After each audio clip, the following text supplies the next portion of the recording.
Charlie, how you doing, man? All right.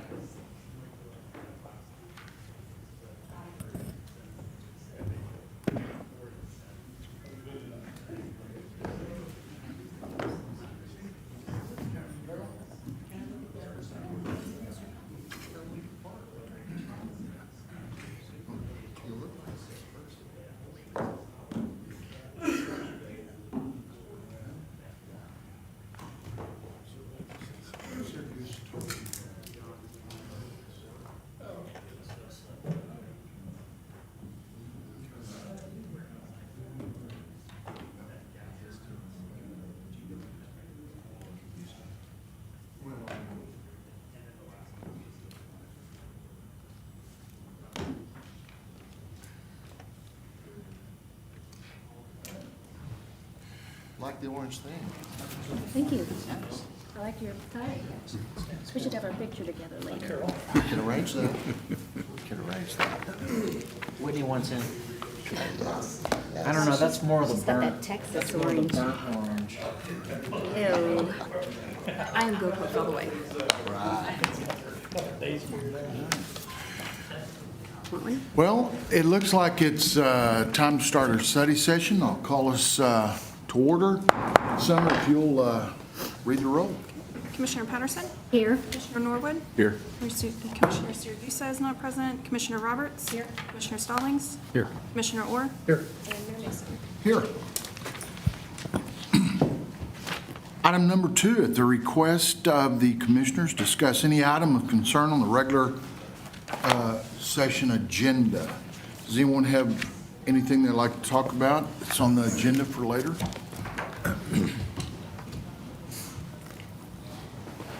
Okay. I'll move on to item 3.1, update on the landfill methane plant from Scissortail Renewables. Norm, how are you? Thank you for being here and giving us an update. Thank you for having us. Appreciate that. I'll start with a 10-page slide deck filled with pictures. I'm going to go to the last page here, and then we'll go backwards. I'm joined today by John Bolte, our design engineer, and Wade Miller, who's leading the effort on the gas collection and control system. But what I wanted to say is met with your staff and had a good time to present them in detail our timeline of the schedule of the project. The goal to be completed in the first quarter. We've had these updates with you quarterly, and for the next quarter, sometime in November, we'd like to host you at the site. We'll have shuttle transportation, hard hats, box lunches, and then we can point and show you what's happening. And so today, we'll be indoors. Hopefully in November, we'll be outside with a coat on to show you some of the mechanical completion that's happening, some of the rough-in electrical, some of the details about the well field being complete, and hopefully you see a crane out there moving some equipment. And so working with Gerald and you, Mayor and Council, on a date that works, where we can do that sometime in that first 2 weeks of November before Thanksgiving. Again, we're doing well, and there's pictures to show for it, and there's activity happening, and I know John will help tell the story from an engineering standpoint, and then Wade will be able to share a little bit about the well field itself. But thank you again for having us, Mayor. Always a pleasure to speak to you. Are you gonna do it a couple times? 'Cause, No, we're probably just going to do it once. and okay, Who can make it, can make it. well, okay. We'd probably have to ask the residents to come if we're gonna do It's it. specifically for the commissioners, but we will post an agenda or whatever we need to Okay. do. Or maybe we'll just call it an open house at the landfill and post a Okay. quorum. Okay, Anyway, that was the intent, but we'll work with Jody Yeah. and the commissioners and you to Yeah. figure out what the date is. And Excellent. Yeah, then no, we'll work we're with here Carol to, and Summer to make sure we post whatever is appropriate. understood. Well, John, you want to go next? that would be city business.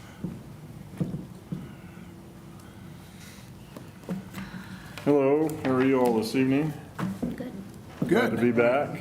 Yeah. We're ready to get really busy. I'll give you an update on kind of what's going on site so far, kind of where our final plant arrangement is ending up. And then I've got some details that Norman's put in here about what the plant's physically going to look like in terms of an elevation and kind of an overview, so you can start to get a feel for all the components that'll be out there. As far as what we're looking at here on the site, we've got our plan pretty well finalized now with One Oak, which is what is in the immediate intersection area there on Southgate and 16th. We went ahead and give them a couple entrances into their part of the meter lot for their access, for their activities, and then they'll have the other access into their taps on the north side of Southgate, where they actually tap to their pipeline. They have got bids back. We had a progress call with them actually today. They've got their bids back from their contractors, so they're getting ready to award their contract and scheduled to start work. It looks like they plan to mobilize by the end of this month and get started. And then they have about a month to 5 weeks of activity, that they'll be doing in their lot to tap their pipeline, get their bores in, get their equipment in place.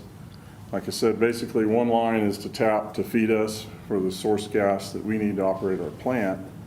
And then the other tap that they're making is actually then the biomethane, the product gas that gets put back in the pipeline and sent to market.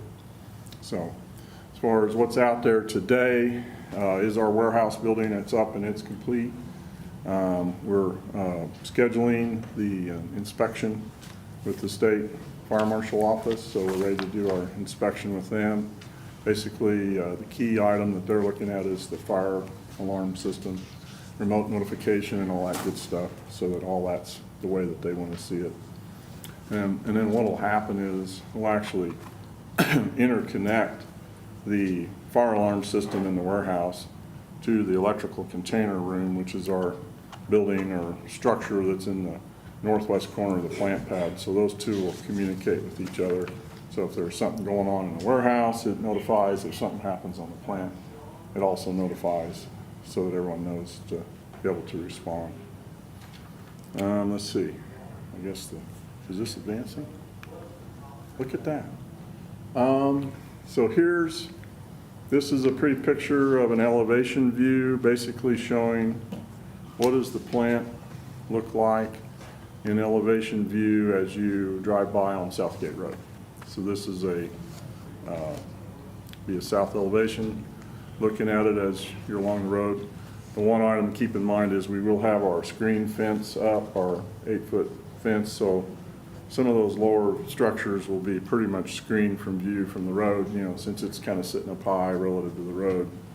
You probably won't see a lot of those components.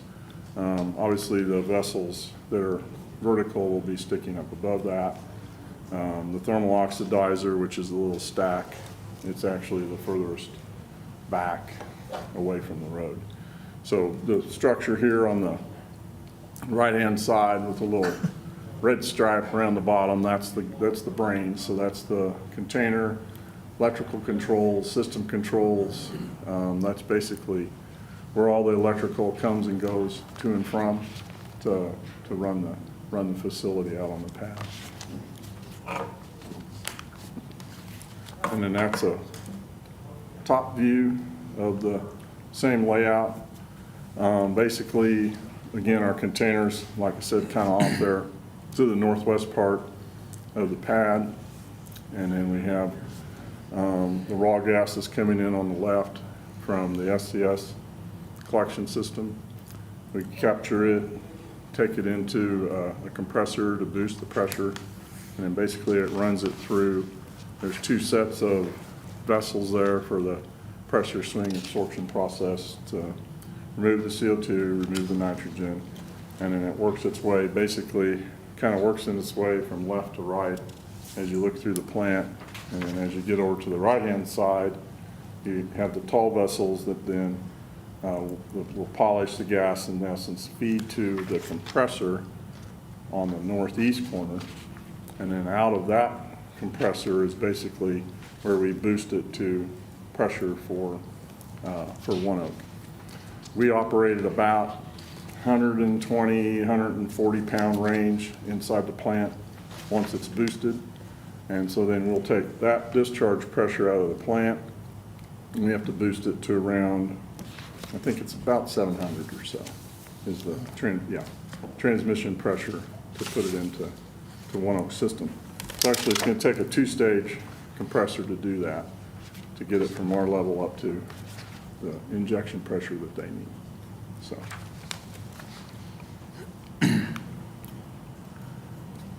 Let's see, this is Wade's part. I guess you want to jump in here, buddy? And I can go back to a couple of the site pictures, kind of show you what's going on site relative to those plans. Good afternoon. I'm Wade Miller with SCS Engineers. We're responsible for the construction of the gas system out there on this project. Since our last update, we have completed the header or the collection system around the perimeter of the landfill. We've also installed the majority of the laterals that's going to each one of the extraction wells, as well as the vertical landfill gas collectors as well. And so at this point, we anticipate probably about 2 to 3 more weeks to finish everything within the landfill. And then we'll focus our priority on the header, which is going to supply the gas to the RNG plant on the northeast corner. At this point, we anticipate, again, we'll probably show us here 55 or 54 to 70% complete, or probably closer to 70% complete, and anticipate approximately 6 more weeks of construction to complete the gas system. And so anticipating roughly around November 1, we'll be complete with our portion of the project. Have you drilled all your wells? Yes, sir. Okay, so they're completed and Yep. flanged up? They do not have the wellheads on them yet. They're just capped at this point, but all of them are drilled. Okay. Okay.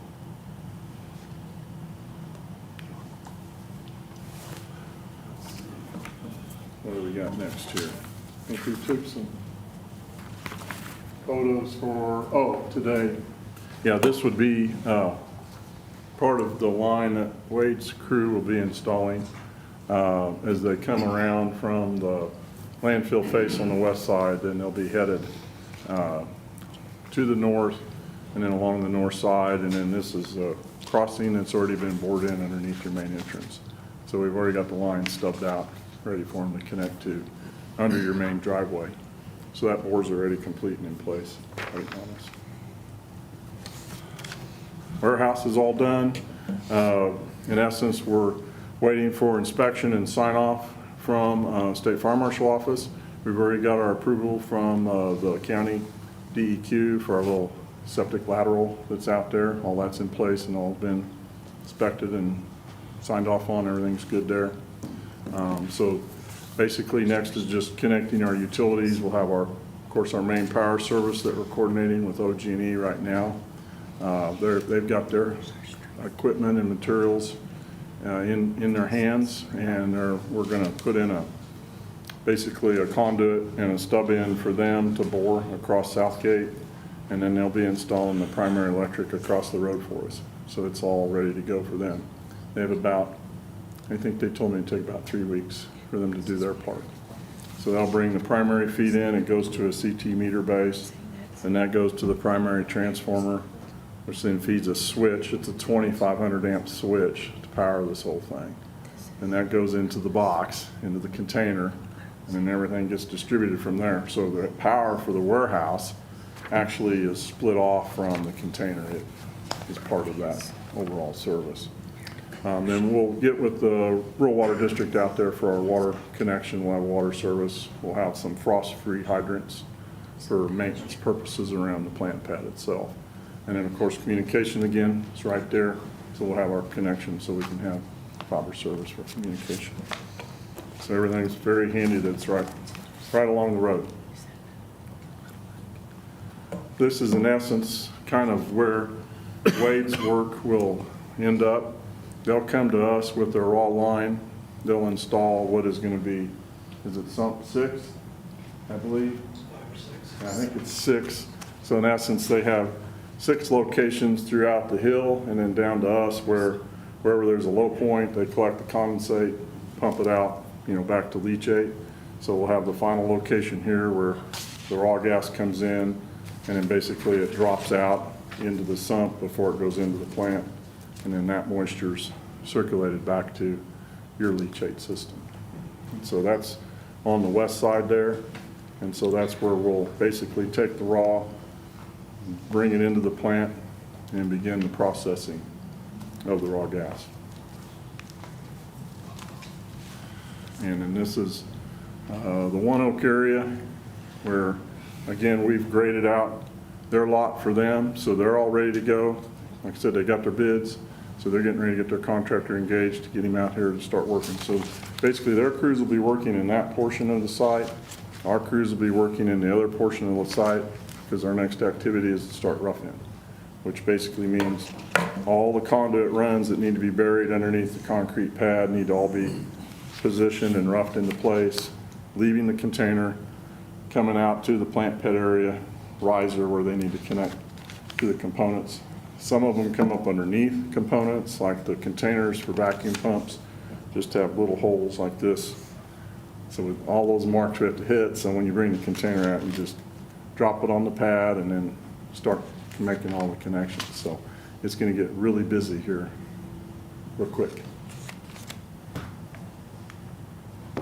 And back to a box lunch. When do I get my box lunch? Any questions on that? What's your estimate on when it'll be functional? I think we're still looking at early next year, is that correct? Right. Right. Yeah, we've been told by One Oak that they would be prepared to receive flow from us in early December. Now, that then also means the plant has to be, shall we say, tuned and calibrated so that the quality of the gas that's coming out of it is, meeting the correct pipeline quality spec. So there is maybe a period of time where you might run it and you put it in recirculation mode, make sure everything's the way it's supposed to be.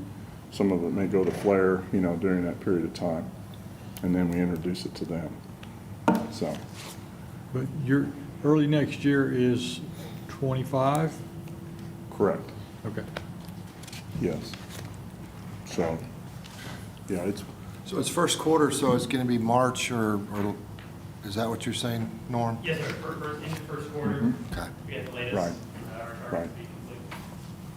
Yeah, at this point, in terms of shipment of materials and components, everything is being shipped, is coming towards us. Some of these things come from overseas. They're on the boat. We have, our compressors come from Italy. They're being shipped. So it's like a just-in-time operation. You get everything and everything shows up and you set it and fire it up, because the RNG compressor, the compressor that boosts it from like 120 to 720, that's going to be one of the last components to get here, but we don't need it till later on. So that's kind of the timing of getting all the components to all get pieced together. So. Couple questions I had, and I hope I know the answer to this one, but on your raw gas that's coming in, there is a cutoff out there, right? In the event that we had any issues over in the plant area, that could be turned off and it would starve anything that, if we were to have a fire. Yeah, it's the ESD system closes valves, and so basically when you hit the kill button, it hits actuators. It basically closes valves to shut off the flow of gas and turns off the power. Okay, which brings me to my next question. Have you guys worked with our fire department on this? I mean, any connection there, having conversations? Is that too early? Or will we later on, to where, I don't like to work out the details after we have an issue out there, so. So they have high standards to meet, and I'm sure going through the pre-plan process like they do like any new construction, they've made sure that they meet those requirements. So once the facility is done, it's a lot like a gas station. Once they get done, they show us where the big red button on the side of the building is. And we'll do a plant tour with their management team and understand their response parameters and what they want us to do when we get to their facility. We're there to help them maintain their facility, and anything outside of that is our problem. Part of that is going to be a little bit of training and communication Obviously, like the gates and access, you're gonna want a Knox box, things like that, so you can get in after hours. We've got this, system from Marmot Fire Protection that notifies you. So you wanna know, okay, this thing's going off, now what? Right. So you know what to expect when you get out there and what's happening. And so wherever there may be remote shut-off valves and things like that, yeah, we're gonna show them to you. Right. So you know exactly what to do. We can get Yes. together after this meeting and make sure we have contacts and. Yeah, that's part of, actually, there was a call that, I told them, I said, I'm not getting on the call, I'm gonna give a presentation to you guys instead. And what they were reviewing was the HAZOP study. So they completed the HAZOP study, which basically goes through all these scenarios of, well, what if this happens, and what if that happens? What are you gonna do? What systems are in place, what reliefs are in place, make sure everything is safe and either shuts down or functions correctly. Okay. So that you don't have any issues with overpressure, sources of ignition, adjacent to things that, they're not supposed to be next to. If I go back to can I go backwards? Yeah, let me show you something. Okay, so when you look at this, you'll notice the container is purposely placed a distance away from some of the other components. So the majority of the components on this pad are considered Class 1 Div 2 rated, so they're all in a hazardous space. And so generally you have a 10 or 15-foot zone around those components where anything that electrically doesn't have seal-offs or any field panels that are not considered rated, not supposed to be in that zone.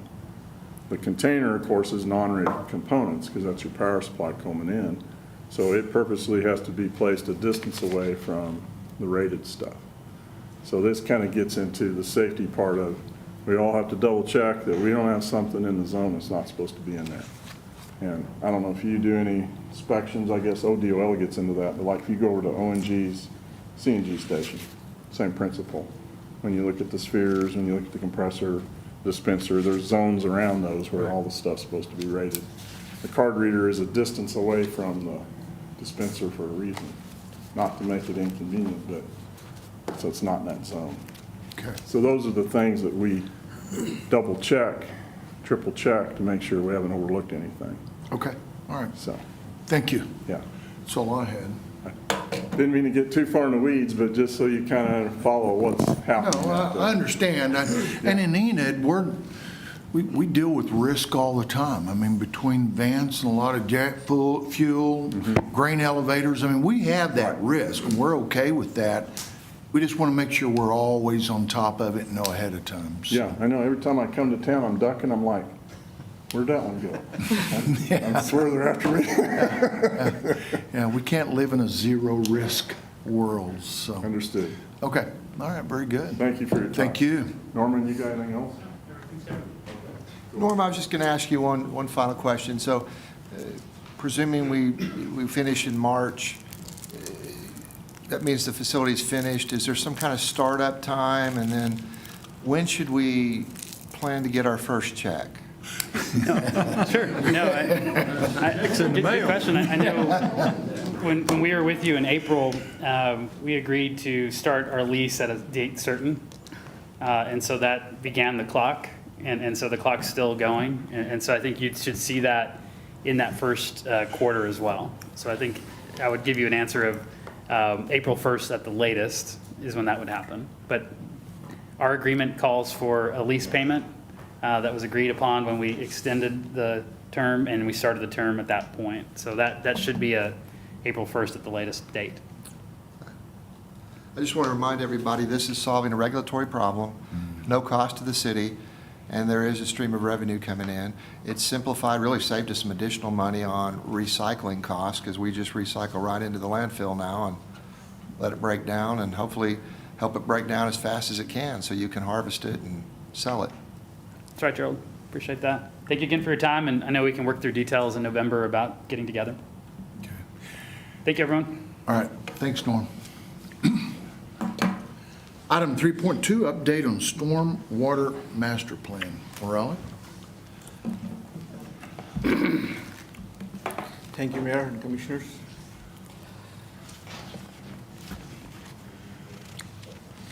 stormwater master plan update. I think in the past, we presented what's been done, and this is the current water master plan, stormwater master plan, what's been currently in progress. The agenda covers the previous master plans and the status of the projects currently, where they are, and final discussions. Most of the people in Enid, they know the terminology of the stream, like streams. Just to give you some background, the main creek that goes through Enid is called Boggy Creek, and there are a couple, like right in at 30th Street. These are called Phillips tributaries. Once if you come into the downtown, this is called North Boggy Creek that goes to the north in North Enid, and it goes into the middle Crossland Park. And the one that goes across down the middle of the city, it's called Old Boggy Creek, and the one on the south side of Mid Lake called Mid Lake Tributaries. And one goes to the west, it's called West Boggy Creek, and the two legs that goes to the north is called our Boggy Creek Tributary A and B. And based on these tributaries, the whole town is divided into basin boundaries and basins. And the entire land is being for the purpose of master plan, the town is like completely developed based on the land use.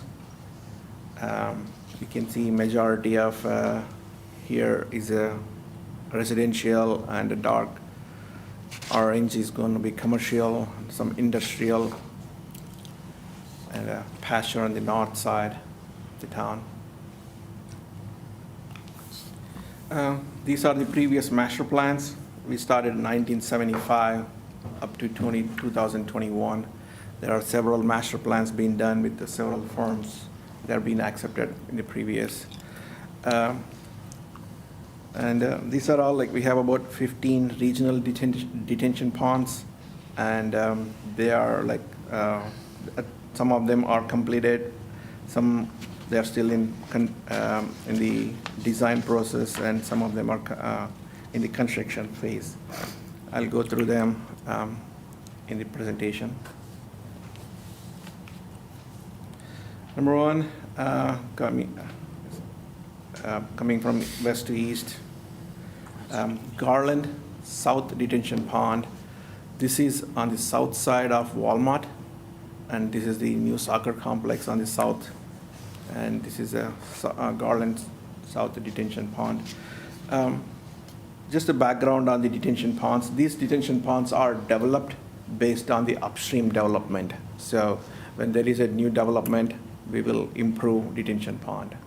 So those are all the processes been happening.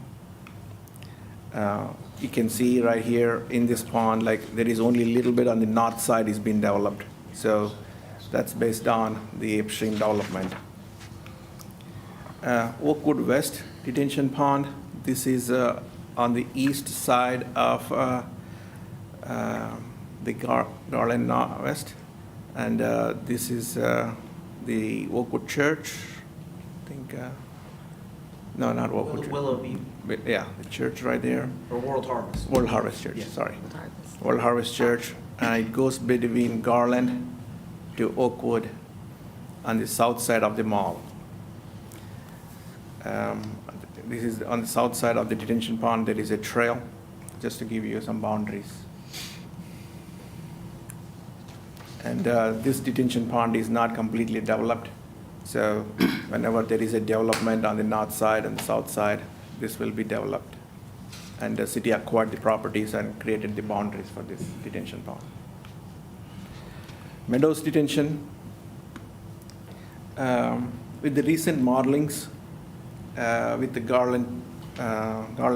South Garland Detention and Oakwood West, once if those two detentions are being completely developed, this will be this detention pond will have a less significant on the overall development. So in the future, whether this is going to be developed or not, we'll decide based on the development of the other 2 detention ponds. The next location is Hunter's Hill. This is located on Cleveland between, this is a Willow on the north, and here is the new Walmart on the south side. The model shows this is the inundation area with the new development moving the water from through on the south side of the channel up behind the jumbos.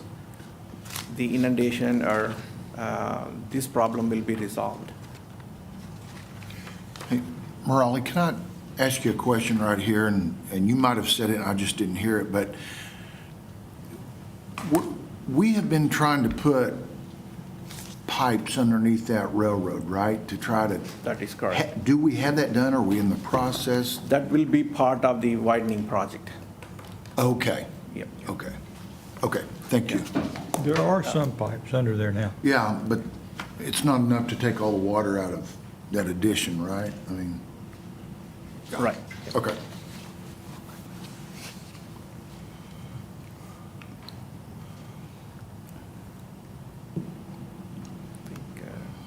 Yep. Oakwood West detention, I think I just covered that one, I guess. Cedar Ridge detention, this is another one. With the upstream development, there is no, this is still in the planning stages, so we don't have any development on that, upstream of that one. Next, Willow and the soccer field detention pond. These are completely developed, and with the addition of a new, changing the flow from the Hunter's Hill to the east. So we recently developed this another 5 acres, so that took care of the other addition. With all this development, still there is a requirement for upsizing some of the pipes. That will be coming in the future stages. Next is Garland North Detention Pond. The location is on Garland and Chestnut. So this is behind the Grizzly Lane area.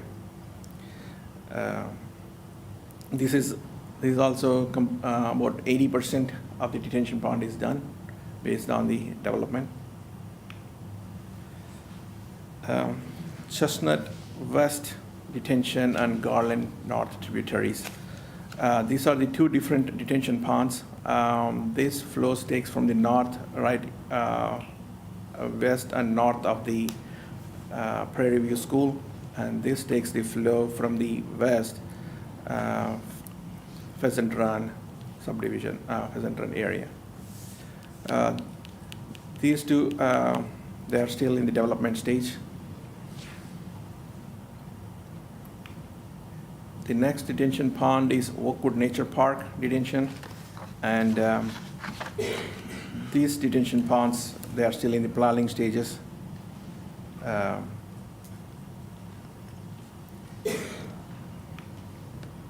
Waller detention, the planned area, this is located along Cleveland, just south of Chestnut. This is the Dollar Tree. Dollar Tree is right here on the corner. The planned area was behind the Waller School. Since a recent property acquisition along Cleveland, so this is located right here. It's about 5-acre pond. The plans are completed. This should be going out to bid probably this week or next week. The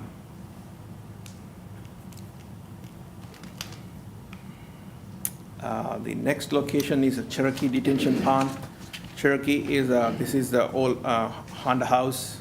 I think the new name of, I don't remember the new owner, but this is the new Honda service station or Honda place on 412. This is the Cherokee. This is the only detention pond that in Enid we lift the rainwater. All of them are gravity fed. This is we have a lift station right here.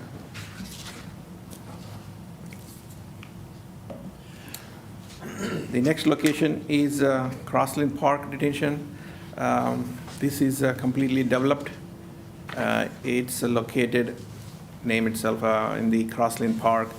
It covers up to the Van Buren Street and north is Purdue.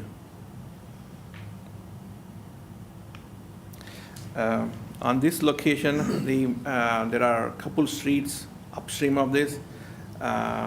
One is a Grant and a Lincoln. There are a couple culverts. They are undersized. That needs to be developed to take the full 100-year flow. This will be the next year project and the future projects. These are the recommendations from the master plan. On that Crossland Park, is most of that drainage coming from the north going south? Or is it coming out of that addition going to the east? Everything, like we have an outlet right underneath the Van Buren and goes on the south side and southeast on Van Buren, the 81.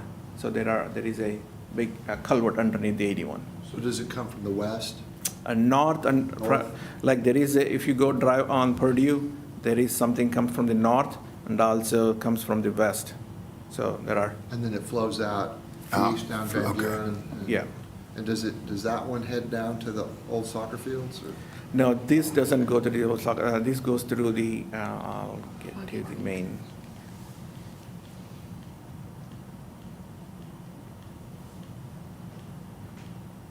Sorry. Right here. So this is the soccer complex right here. Sorry, Crossland Park. So it goes through under 81 and goes through old the North Boggy Creek.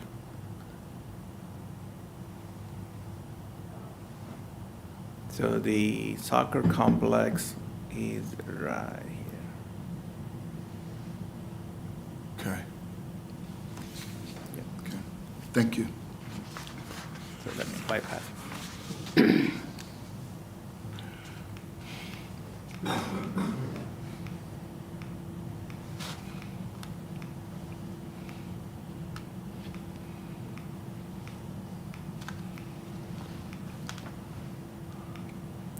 Rolling Oaks Detention. This is completely developed with the recent developments. And there are minor localized flooding on the upstream or entrance to the Rolling Oaks Detention. So this will be developed in the future to upsize those culverts. The next detention pond is the soccer complex detention. And these are the location of those detention areas. And the flow from this detention pond doesn't come through the Boggy Creek. They go south, along Garland. So it goes along Garland south and goes to the south. They don't come into the city limits. Next, Boggy Detention. This is still in the development planning stages. We don't have anything upstream of this area. There are some findings, patio homes. This is upstream of the Oakwood Nature Park. When the Oakwood Nature Park develops, patio home detention might not require. And Meadows Detention, as we discussed, the development of Oakwood West Detention and Garland South, this will be minimal impact on the overall development of the master plan.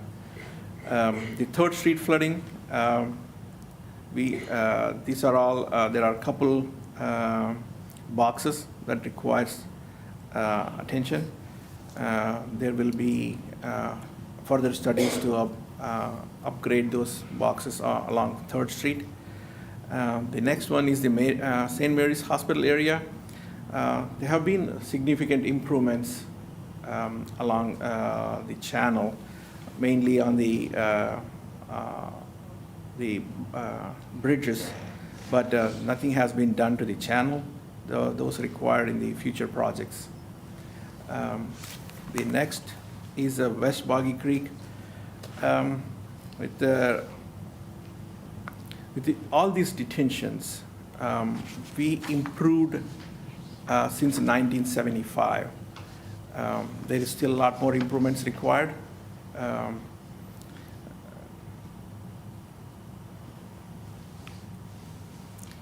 And the another one is at Boggy Creek tributary. This is the one on this area right here. Still like it's a localized channel floodings, so there is not a major flooding based on the modelings. Mid Lake, we talked about this. On the south side of the Mid Lake Park, these are the tributary channels. And based on the model, these are localized floodings, not a major impact to any structures. I think, oh, I missed one. Yeah, Phillips tributary. I think I missed one. Yeah, these are the Phillips tributaries on the east side of the town near 30th Street. They are localized floodings, and some of the areas require some attention, so these will be studied further in the future projects.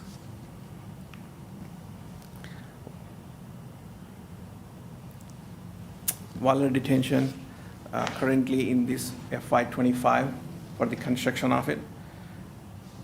And Phillips tributaries, the severe flooding in this area is a concern. The golf course and surrounding the NOC pond. There are, however, some of these homes in this area and the east and west reaches could be impacted with the 100-year storm.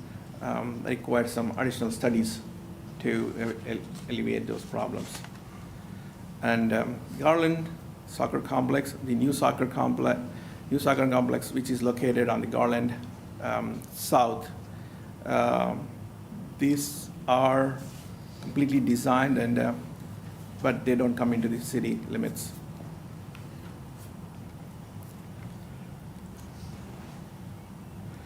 Boggy Creek, we talked about, like, this is a 3rd Street area, so this requires further studies to finish. The improvements are required in this area.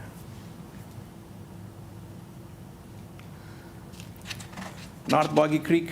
North Boggy Creek extends from headwaters to Purdue Avenue, which is along the 81 Street, US 81.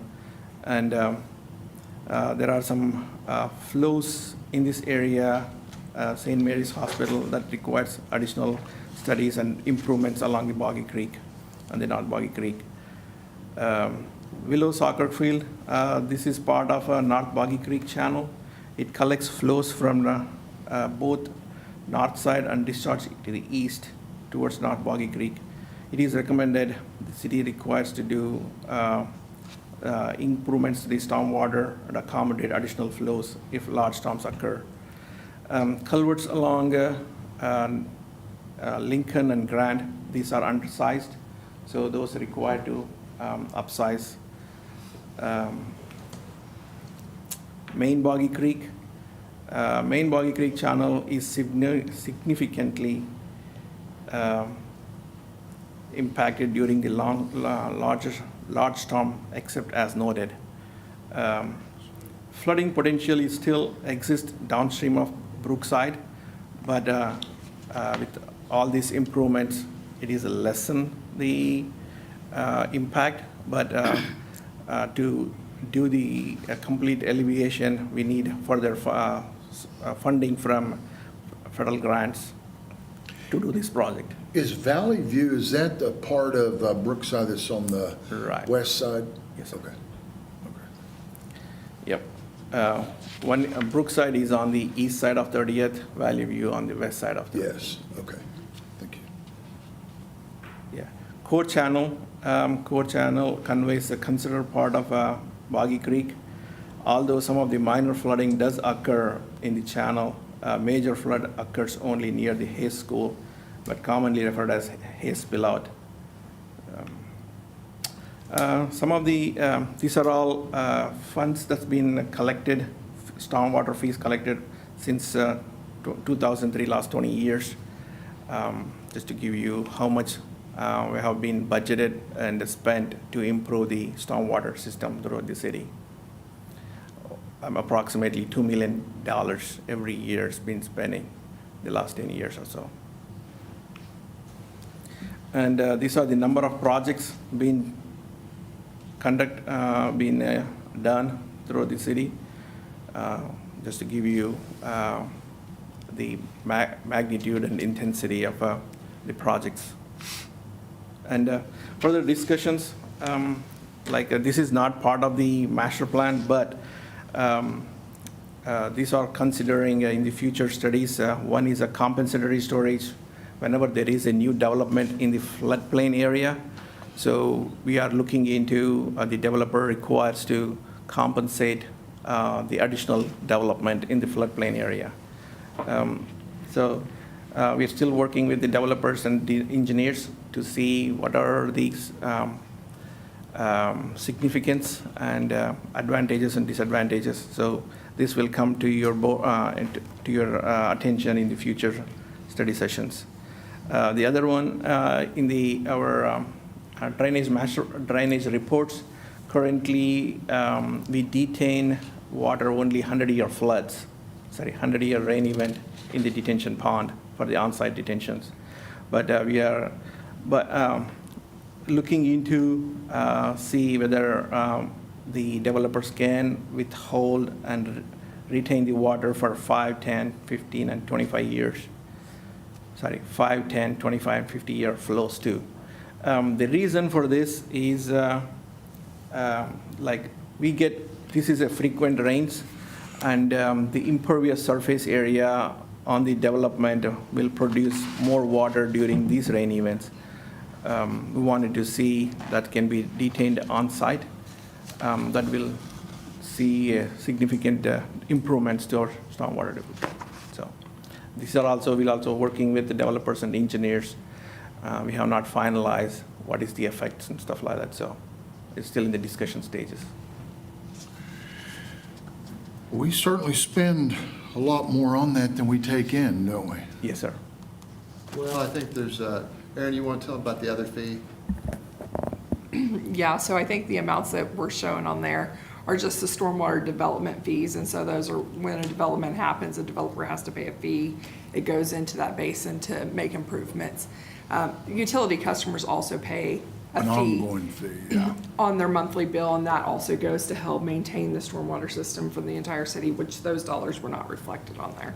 Okay, that makes more sense. So from the city's perspective, stormwater it was probably always a serious thing, but it got really serious real fast in '73. I think several people died. Right. We've made massive improvements since then, including at some point we added the stormwater utility fee that every individual pays or businesses pay based on impervious surface, and that generates the majority of the money that's used. So typically when we're there, at crunch time, cutting that $50 million capital budget down to 13 or 15, stormwater is not the area we typically end up going because that has been well funded. And sanitary sewer has been similar mechanism, pretty well funded too. So I think it's a great news story. Yes, sir. The improvements. I want to say I ran into, some of you will remember Nancy Killam, maiden name Sailors. That name should jump out at you because a long time ago, Tom Sailors was the city manager here, I think from '69 to '79, and I had forgotten, but I ran into her at Lowe's and was talking to her a bit and appreciate his service to the city. And one of the things he did is this facility and the fire and police, working with the commission and mayor at that time, they got funding and built this stuff. But I had forgotten the '73 flood. She reminded me of that.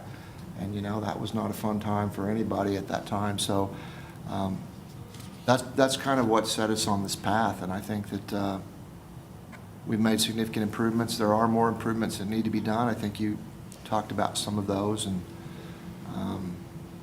so although we made good progress, we're never going to be done. It's Right. difficult problem. And it's not difficult until it starts raining a lot, right? Then we get the phone calls. Right. Any questions or comments from any of the commissioners? Raleigh, thank you so much. Thank you for what your entire team does. I know that takes a lot of work, a lot of planning, and probably does not get the recognition that it deserves, but thank you for what you do. Yes, sir. I got a better team, so Jason and the whole department, I cannot ask better team, so they work their tail off to get all these projects done. I heard you're a hard taskmaster, that's what When Chris Am I left, wrong or Hey, no? Jason, they said, Yeah, we'll ask him when he gets up. in the next commission meeting or the following, this will be presented for the acceptance, so. So I just remind them again, we're updating, what is the master plan we're using now? Is it McLaughlin, or what is it? The Envirotech one from '08 or something, or Yeah, 2021. 2021? So this will be through a 2021 update? Updates, yeah. Okay. I think in the past, like we have bits and pieces, like every tributary, every localized master plans. So this will be conglomeration of all those master plan together, and this is the final version when presented. Very good. All right, well, thank you. Appreciate it. I'll go to item 3.3, discussing on ODOT's Highway 81, I'll get it right in a second, construction project. Jason, I think that's you. Yeah, let me jump in a minute too, because Commissioner Roberts, I appreciate the phone call, because one of the things, we've heard some other complaints and talked about it. It is a good project, but during construction, it's always painful. So I appreciate Jason on kind of some short notice, putting together some information here to help not only answer questions for commissioners about what's going on, but for the public, and so that you can tell your constituents, because if you don't know what's going on, it kind of looks haphazard, but there's reasons for it, and you're going to tell us, and you're in close contact with the people that are monitoring the contract, the Yes. contractor.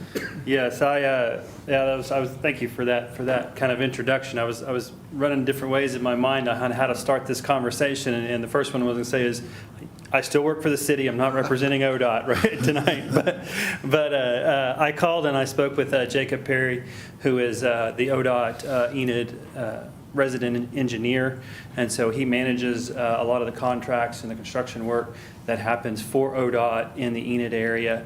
And so I had a really good conversation with him, and that's where a lot of this that's where the majority of this information actually came from, was from Mr. Perry.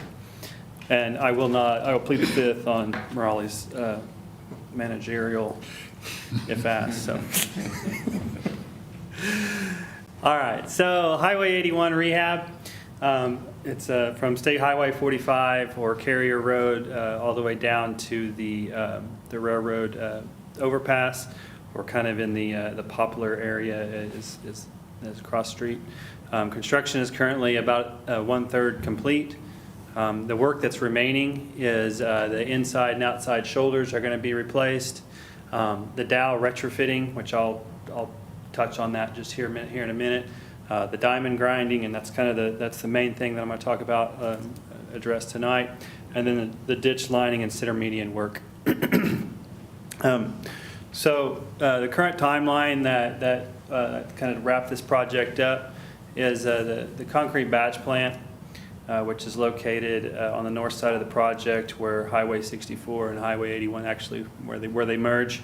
That is going to be, the batch plant will be finished, or they'll not need it anymore, so it's going to be cleaned up towards the end of November. Roadway diamond grinding is going to be wrapped up in December. That's when the road's actually going to kind of get smoothened up. And then the overall project will be completed in February. So, two things. I wish I would have had a slide. But what is dowel jointed retrofitting? But so a lot of the roadways that were constructed in Oklahoma in the past did not have dowels installed in them. And what dowels do is actually, it's where you got two panels of concrete that are side by side, and those dowels in essence, connect those two panels together, and it prevents what's called faulting. And faulting is whenever a single one of the panels sinks down lower, and you end up with a little bump in between each and every single panel.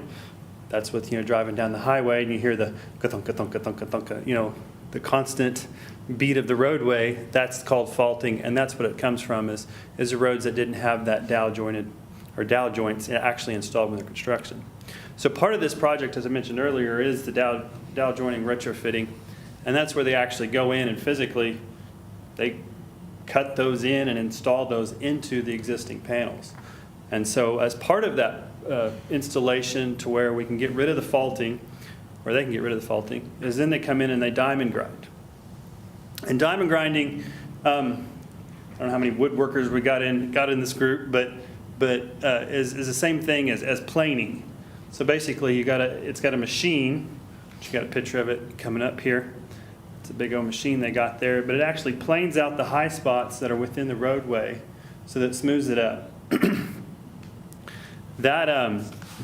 And basically, the advantage to that is that you basically get a new roadway from an old roadway. So it cleans it up, smooths it up. So it's going to clean up those kind of existing problems that they have with the faulting in between panels. But a lot of the questions that we've gotten here lately is like, that concrete they put there is already rough. It's higher than what's there. Well, part of that reasoning why they do that is you can grind down, you can't grind up. So they left them a little higher. Those are going to be smoothed up in the diamond grinding process. Kind of talked about that. So some of the other advantages that I like to point out in diamond grinding is it provides a new, basically a new roadway surface, smooths it up, and increases the ride smoothness, and gets rid of the curling and those type of things that happen to concrete. It increases the texture of the actual roadway surface, so it improves safety, traction, things of that nature for the roadways. And with that happening, it decreases the accident rates that occur from hydroplaning of smaller vehicles. There's the machine there again. Looks like a big old grinder, I guess is the best way to describe it. I was looking at this and I still can't figure it out in my mind, but how does that produce that? I don't know, but that's what it does. So an example of that here locally, these are just some pictures that we pulled off the web, but example of it is on the north side of 45 on 81 out there north of town, where they've actually already done this type of project too. So there's some areas up there that this has actually already happened. So if you're curious to what it looks like or how it rides, there's some areas up So there. that'll be done on the entire surface of the road, Yes. not just like the shoulders or anything like that? Oh yeah, it's the entire surface, yeah. Jacob was telling me that the machine is like 6 foot wide, and it appears it takes numerous passes, but it's just not a very wide machine, so it just takes multiple passes to get across all the way across the road.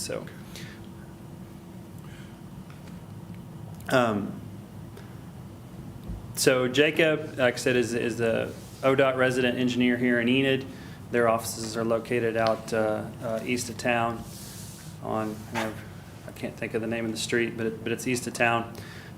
There's their phone number. If there's any kind of questions or concerns on this or any other projects, they're always pleasant and nice to talk to when I call them. So I'm sure they will be with whoever else calls them. So if there's citizen complaints, is that where they would call too? Or if they call us, we'll refer them there? And it kind of depends on the situation, but yes, citizens can call there, or citizens are welcome to call me as well, and I can do what I can to help. I may ultimately direct them there, but I do what I can. because the citizens really don't know who's up, what ODOT versus us. So Yeah. I do know there's been some complaints, maybe some complaints. But I will tell you, it's probably a cost-effective way of doing it. And in the end, we have to all keep in mind what the end state is. And you're telling us it's going to be diamond ground, it's going to be nice and smooth and good. And anybody, even without the pictures, if you drive out there right now where they're working on those shoulders, you'll see that dowel rotting stuff you're talking about. It looks like that's really like 3/4 inch rebar or something. It's pretty Yeah, big. it's probably bigger than that, actually. It's probably, Commissioner Norwood, what'd you guess? Probably 1.25 or probably 1.5 inches, maybe. inch and a half. Yeah, it's big old stuff, so. Yeah. And what noise does it make without it? Yeah, we'd like to hear that again. So they're doweling that, we're gonna have a shoulder on the inside, and then they're gonna take all that asphalt out on the outside and redo it, or will it be concrete as well? It's my understanding that the outside shoulders will be asphalt. And so I didn't know this until this project started. There's actually supposed to be a ditch that runs down the center median along the majority of that part of the highway. And so actually they're going in there and cleaning it out, and it's going to go back with grass, and then it's going to have a concrete liner in the bottom of the ditch. So the ditch will be able to stay at the proper depth it's supposed to, so. Yeah, I was talking to one of those guys, and they made the comment that if you look at that, now, I don't know if you can see it now, but that grass and everything was about that high above the concrete, so the water couldn't come Yep. off the road. Exactly. Which causes it to crack and buckle and do all those Yep, things. exactly, yeah.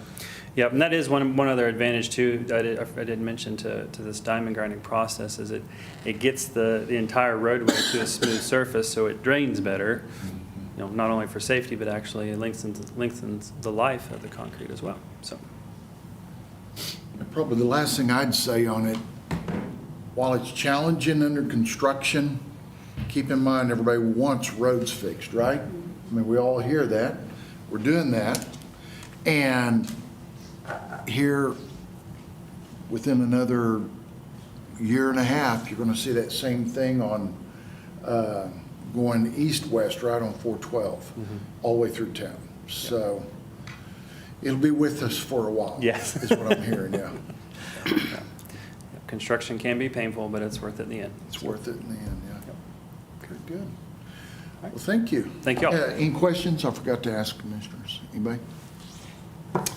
Thank you very much. Appreciate it.